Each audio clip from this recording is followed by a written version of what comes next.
¿Te imaginas tener en tus manos un misterioso pero peculiar talismán que cumpla 3 deseos a quien lo posea, pero sin saber que esos deseos vienen con un gran precio que debes pagar?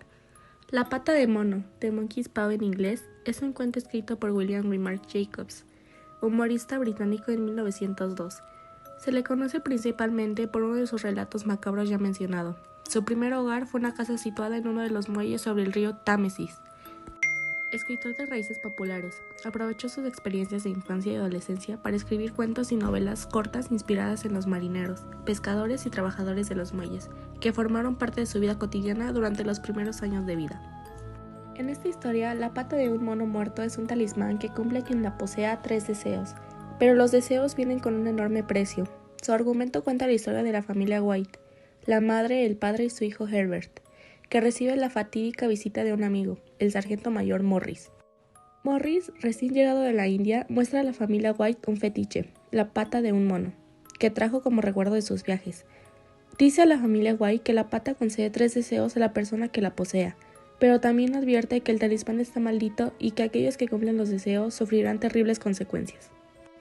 Cuando Morris intenta destruir la pata de mono arrojándola a la chimenea, el señor White rápidamente la recupera a pesar de las advertencias de su invitado de que no se puede jugar con el talismán.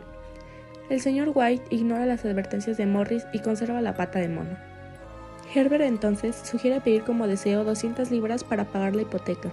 Al pedir el deseo, el señor White siente que la pata se retuerce, pero el dinero no aparece. Herbert se burla de su padre por creer que la pata podrá tener propiedades mágicas.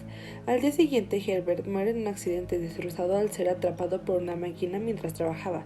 La compañía rechaza la responsabilidad en el accidente, pero ofrece a la familia White una compensación de 200 libras. Una semana después, en el funeral de Herbert, la señora White ruega por su esposo que pida otro deseo al talismán, que le pida que su hijo vuelva a la vida. Cuando la pareja lo escucha que golpean la puerta, se dan cuenta que no saben qué está pasando. Puede que sea Herbert. Tras estar 10 días enterrado, desesperado, el señor White pide su último deseo, y cuando la señora White abre la puerta, no hay nadie. El cuento se basa en cuentos tradicionales, en los que de cualquier manera que se pidan los deseos, siempre se cumplen 3. El primer deseo se hace sin cuidado, se cumple pero de una manera desastrosa. En el cuento de Jacobs, el deseo es por fortuna, pero a cambio de esto muere violentamente un ser querido. El segundo deseo se pide para tratar de corregir los daños causados por el primero, y el tercer deseo se hace en la desesperanza, cuando las oscuras implicaciones del segundo deseo se hacen evidentes. Al final, solo el primer deseo prevalece, y los otros dos son desperdiciados, cancelándose entre sí para prevenir un horror mayor.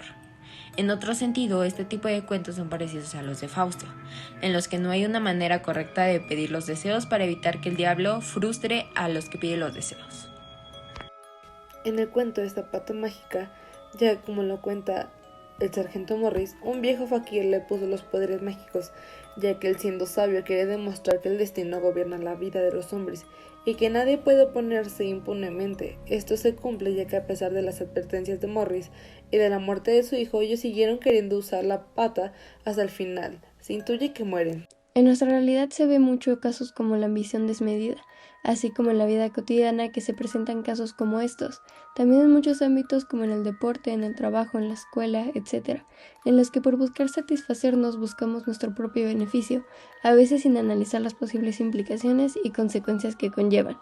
No solo toca el tema de los deseos y la ambición, sino también sobre las personas escépticas, o sea, las personas que no creen en algo hasta que se lo demuestren. Por ejemplo, al inicio, Herbert no creía en que la pata del mono cumplía los deseos hasta que el señor White pidió un deseo. Los filósofos escépticos no creen en una verdad objetiva, porque todo es subjetivo, dependiendo del sujeto que estudia y no del objeto estudiado. Una persona escéptica diría, siento frío, pero no hace frío, ya que solo puede saber que ella tiene frío o calor. Mi opinión es un cuento interesante, ya que la esencia que deja durante la lectura es increíble. Como casi siempre sucede en los cuentos de terror, el miedo no radica de la historia en sí, sino en el ambiente que se genera a través del relato. Aquí se siente la angustia, el miedo y el dolor de la pérdida y el arrepentimiento. Se puede decir que va ligada a la frase ten cuidado con lo que deseas y después ten cuidado de aquello que puede darte las cosas, supuestamente de manera sencilla. Y por supuesto, el cuento nos deja también otra reflexión. oblicua. A veces es mejor dejar las cosas como están.